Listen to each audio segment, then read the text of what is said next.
Dean Martin was having dinner when he saw a mob boss threatening a family with children. What Dean did next became the most courageous act of his life, and proved that sometimes the greatest heroism comes not from strength or fame, but from simply refusing to let innocent people suffer while you watch.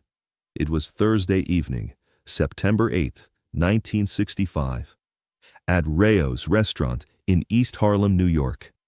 The small Italian restaurant, with only 10 tables packed into a space that might have comfortably held 6, was one of the city's best-kept secrets.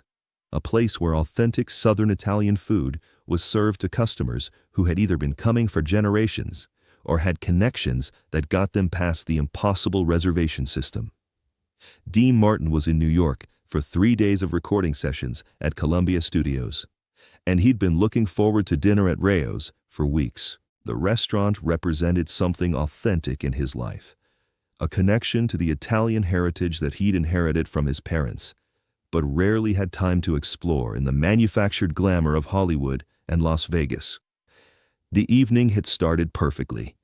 Dean sat at table 4, a corner spot that gave him a good view of the entire restaurant, while providing enough privacy to enjoy his meal without being constantly approached by fans. He'd ordered the seafood salad and the veal parmigiana, dishes that reminded him of his grandmother's cooking back in Steubenville, and he was savoring both the food and the rare opportunity to eat dinner without performing, without being Dean Martin for anyone except the waiter who occasionally refilled his wine glass. The other diners that evening were typical for Rao's, a mix of neighborhood regulars, Italian-American families celebrating special occasions, and a few business types who had somehow managed to secure reservations. The atmosphere was warm and convivial, filled with the sounds of conversation, laughter, and the clatter of silverware against plates. At table 7, near the front window, sat the Castellano family, Anthony and Maria Castellano, both in their mid-30s, and their 2 children, 8-year-old Sophia and 6-year-old Michael. Anthony worked as a supervisor at a construction company in the Bronx. Maria was a secretary at a law office in Midtown, and they'd been saving for months to afford this anniversary dinner at the restaurant where they'd had their first date 12 years earlier. The children were on their best behavior, dressed in their nicest clothes, and clearly understanding that this was a special occasion that required special manners. Sophia wore a blue dress with white collar, her dark hair carefully braided, and she was practicing cutting her chicken with the serious concentration of a child trying to prove she was old enough for grown-up restaurants. Michael, in a white shirt and tiny tie, was less successful at maintaining perfect posture, but he was trying hard to impress his parents with his sophisticated table manners. Dean had noticed the family when they'd arrived, partly because their obvious excitement about being at Rao's reminded him of his own childhood experiences at special restaurants, and partly because the children's careful behavior was both touching and amusing.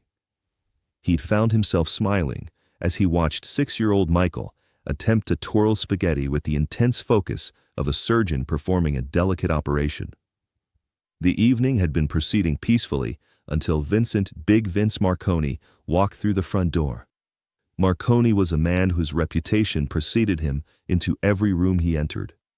At 52 years old, he was built like a boxer who had retired but hadn't lost the capacity for violence. He had thick black hair, cold dark eyes, and the kind of presence that made conversations stop and waiters nervous. Marconi was what law enforcement called a made man, someone whose business interests extended far beyond the legitimate enterprises listed on his tax returns. He was also a man with a problem. Anthony Castellano, the construction supervisor enjoying an anniversary dinner with his family, had refused to approve a building inspection that would have allowed Marconi to proceed with a development project that existed more on paper than in reality. Anthony had been polite but firm. The foundation work didn't meet city codes, the electrical systems were inadequate, and he wasn't going to sign off on construction that could endanger the people who would eventually live or work in the building. Marconi had tried the usual methods of persuasion. He'd offered Anthony money, significant amounts of money, enough to pay off the family's mortgage and send both children to private schools. When that failed, he'd tried more subtle forms of intimidation, having associates visit Anthony's job site, making it clear that refusing to cooperate would have consequences. But Anthony Castellano was one of those rare men whose moral principles were stronger than his survival instincts. He'd worked in construction for 15 years, had seen what happened when corners were cut and inspections were ignored, had watched buildings collapse and people died because someone had prioritized profit over safety. He wasn't going to compromise his integrity, not even for Vincent Marconi. Now Marconi had decided that a more direct approach was necessary. He walked directly to table 7, where the Castellano family was enjoying their anniversary dinner. His movement through the restaurant was like a stone dropped into still water, creating ripples of tension that spread from table to table as other diners recognized his presence and understood that their peaceful evening was about to be disrupted. "Anthony," Marconi said, his voice carrying clearly through the suddenly quiet restaurant, "we need to talk." Anthony looked up from his veal larsala, his face showing recognition and immediate concern. He'd been hoping that his refusal to approve the inspection would end the matter, but he'd also known that men like Marconi rarely accepted defeat gracefully. "Mr. Marconi," Anthony said quietly, "I'm having dinner with my family. This isn't the place for business discussions." Marconi pulled out the empty chair at their table and sat down without invitation, his bulk making the small table seem even smaller and more crowded. "Actually, Anthony, this is exactly the place for business discussions. Your family's here, my business is here, everything's convenient." Maria Castellano instinctively moved closer to her children, her maternal instincts recognizing danger even if she didn't fully understand the nature of the threat. Sophia and Michael stopped eating, sensing that something serious was happening, even though they couldn't comprehend the adult tensions developing around them. Dean Martin set down his wine glass and found his attention completely focused on table 7. The restaurant's atmosphere had changed dramatically in the last 30 seconds, the convivial warmth replaced by something much more ominous. "Mr. Marconi," Anthony said, his voice steady despite his obvious nervousness, "I told your people my decision. The inspection won't be approved because the work doesn't meet standards. That's final." Marconi's expression didn't change, but something in his eyes suggested that Anthony's continued resistance was becoming more than just a business inconvenience. "Anthony, I think you're confused about how these things work. You see, when I need something done, it gets done. When someone tells me no, they reconsider their position until they find a way to say yes." He glanced at Maria and the children, his meaning unmistakable without being explicitly stated. "Now my project moves forward next week, which means your signature goes on that inspection report. The question is whether we do this the easy way or whether things get complicated." Anthony's face flushed with anger, but his voice remained controlled. "Are you threatening my family?" "I'm explaining reality," Marconi replied. "You've got a nice life here, Anthony. Pretty wife, beautiful children, steady job. It would be unfortunate if any of that had to change because you couldn't be reasonable about a simple business matter." Little Michael began to cry, not understanding what was happening, but recognizing his parents' fear and tension. Maria gathered him closer, her own eyes bright with unshed tears. Dean Martin had heard enough. He stood up from table 4, his movement deliberate and unhurried, the same casual grace he brought to walking on stage in front of thousands of people. But there was something different in his posture now, a quality that had nothing to do with entertainment and everything to do with moral conviction. "Excuse me," Dean said, his voice carrying the same warmth that had made millions of people feel like his personal friend, but with an underlying firmness that suggested he wasn't making a request. Marconi looked up, irritated by the interruption, and his expression shifted to surprise as he recognized one of the most famous faces in America.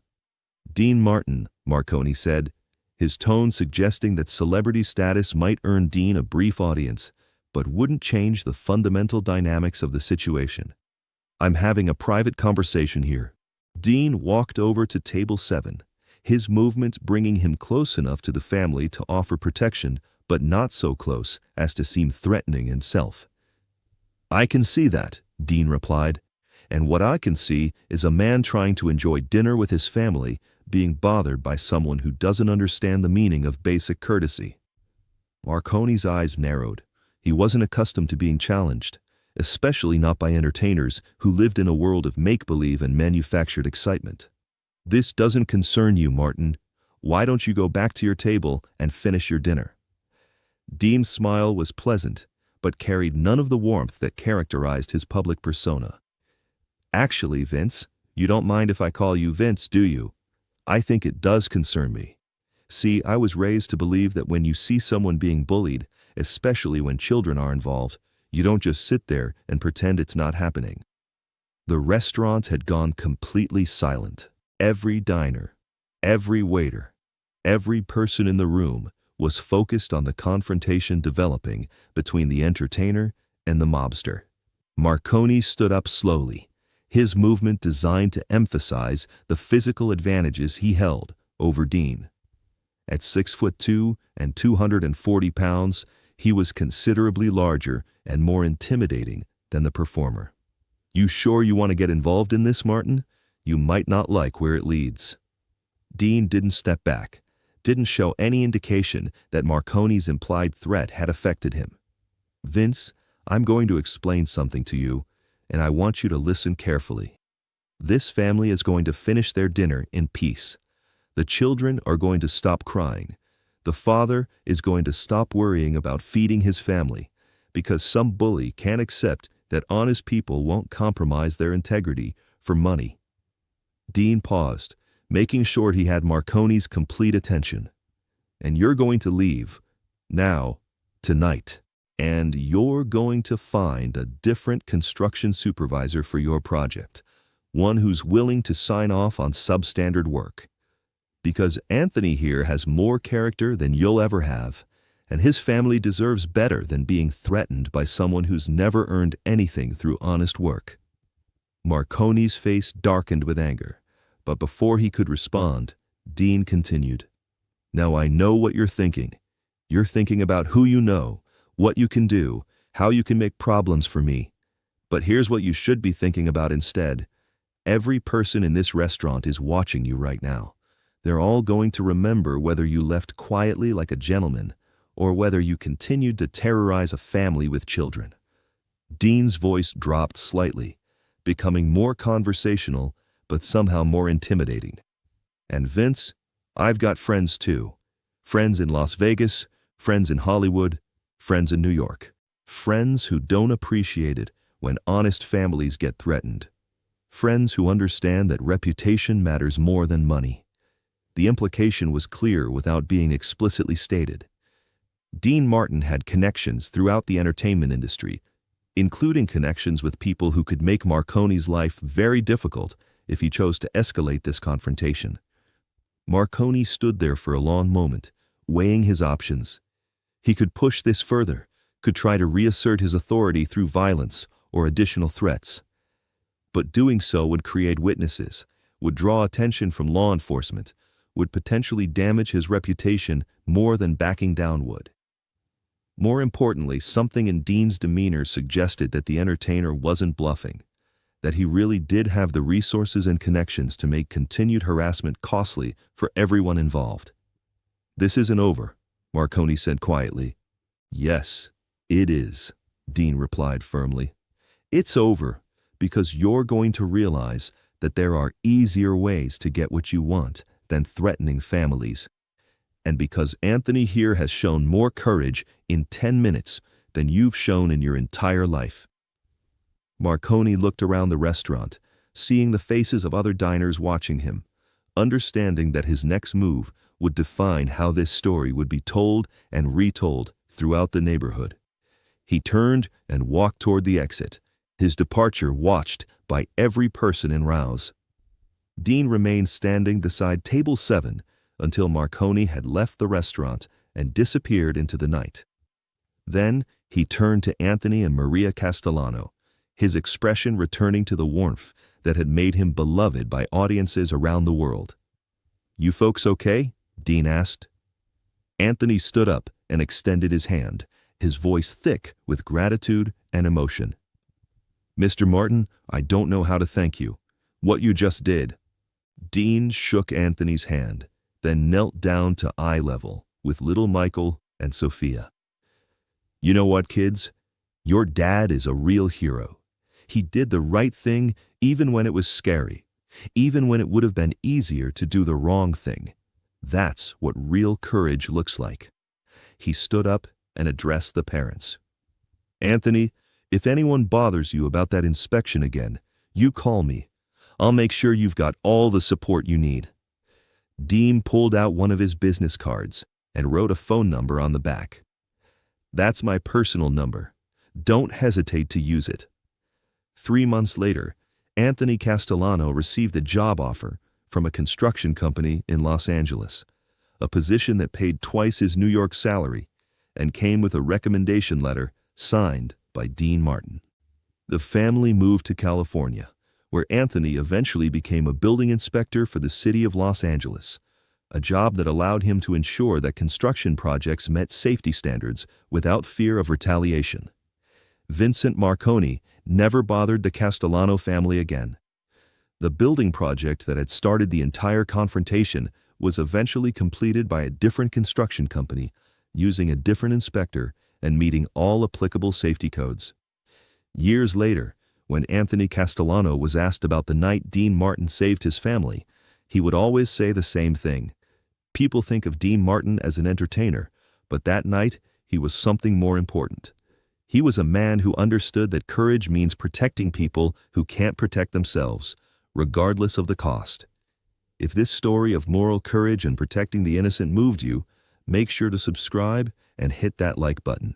Share this with anyone who needs to know that real heroism means standing up for what's right, even when it's dangerous. Have you ever had someone stand up for you when you needed it most? Let us know in the comments, and don't forget to ring that notification bell for more incredible stories about the moments when celebrities proved they were much more than entertainers.